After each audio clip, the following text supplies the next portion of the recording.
All right, well, have my kicker here for my motor, and as you can see, it does have a decent amount of snap to it still. I mean, it snaps into place. This one needs to, it's very squeaky. It's been, looks like it hasn't been lubed at all, but it has a lot of play in it. So I think what we're gonna do is we're gonna take this apart and see what it looks like inside. And then I think once we're done with that and we get it all painted, I've got a rebuild kit here, some O-rings, a new detent ball and spring, and we're going to go ahead and get this kicker all rebuilt and ready for use. All right, tried to position the camera there so we can see what we're doing. So in order to take this apart, this bolt obviously is what tightens up the splines onto your kicker shaft off your motor. But we have this screw here.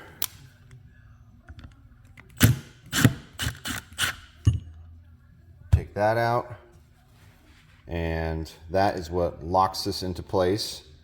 And there's a detent ball and spring that goes into that hole. So we're gonna work this out, and that is, look at that. Boy, this thing is dry. Okay. All right, and that's interesting. In the new parts kit, the rebuild kit, there's a little, looks like a little rubber nub and an O-ring, and I have none of that in this kicker. So, as I was saying before, that little ball detent and spring, that's what locks it into place on your motor. Then you kick it out, kick start, and that's what then locks it back up against your fender and into the stored position when it's on the machine. What I don't like is the fact that mine has all this wobble to it, and I believe that might be what the O-ring is for, because I believe the O-ring goes right down on the bottom, and I think the little one goes right up on the top. There is a little indent right in the center of this cup, and I believe that provides a little downward pressure to help lock it into place. So what I'm going to do is I'm going to take these, we're going to blast these down, and I think I'm going to go ahead and Cerakote these, either Cerakote or black powder coat. And then once I have that all done, we're going to come back and show you how we reassemble this and get it as close to new as possible. All right, our kicker has been cleaned up and Cerakoted. So now we are going to reassemble it. In the meantime, I found out that the little black plug, is actually for this hole here. Once you get it assembled and lubed, it's going to go in there to seal that hole. So we are going to go ahead and get this all assembled. There's a spring, detent ball, O-ring, that little plug, and then I have a new screw for in here. So we're going to pull this apart. We're going to grease this up, grease this hole, get the spring and detent in there, get the O-ring on it, get it inserted, put the bolt in, and that's it. That's all there is to this, and that should tighten that back up. Let me get these packages opened. Well, actually, let's go over the packages. So, the spring, we have the part number right here.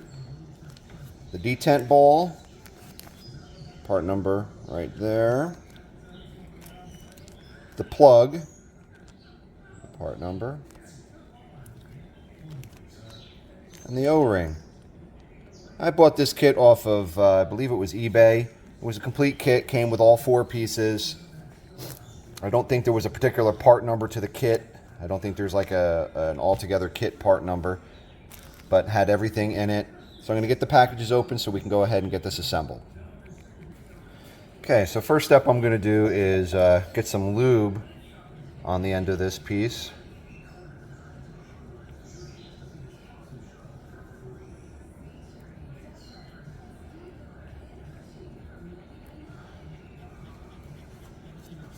Then we're going to get this O-ring on, which hopefully I can do with one hand, but might need 2 because it looks like I got to get it over that indent.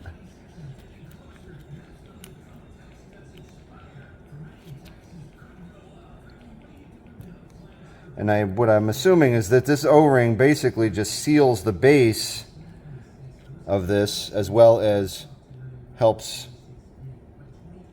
seal it right up against the kicker itself. So we're gonna make sure we get a good amount of grease on here. Now we got the O-ring in place. Go ahead and put the spring. And then now we'll put the detent ball, like so.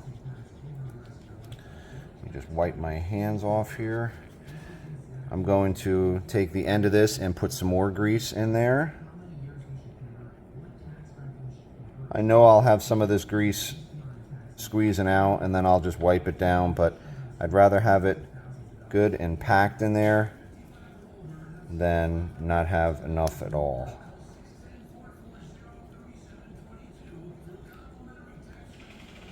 Okay, so we got that good and greased in there.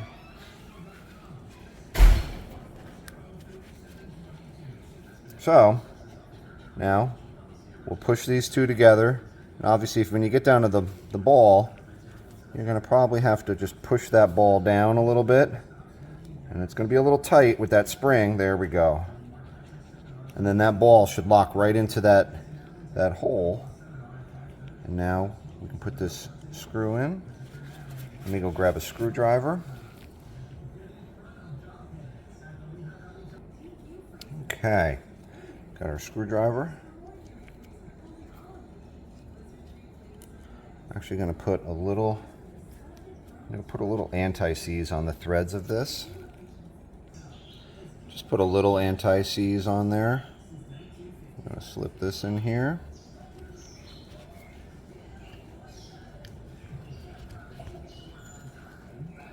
Push that through. Tighten that up.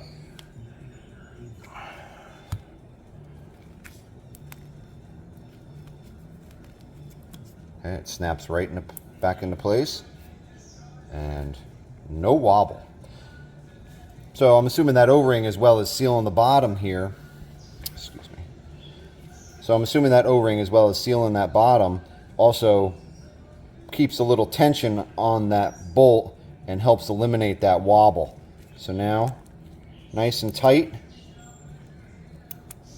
As you can see, that little bit of grease pulling out. The only thing we have left to do is put that little plug in there. Clear this grease out.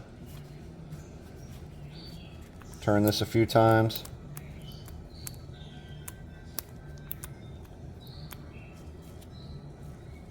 All right. And now put this little plug in.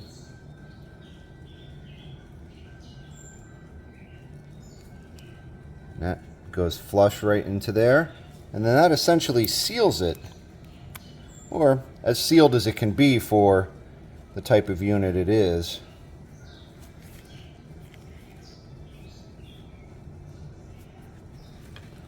All right, we'll wipe that excess grease off. And that is it. Our kicker is fully rebuilt, nice and solid now, has good snap to it, locks into place, doesn't wobble or rattle. And that is it. That's how you rebuild your kicker assembly for your 250R motor. Hope this helps anyone doing that out there. If you have any comments or suggestions, feel free to leave them below. If you like what we're doing, please like and subscribe. Thank you very much and have a great day.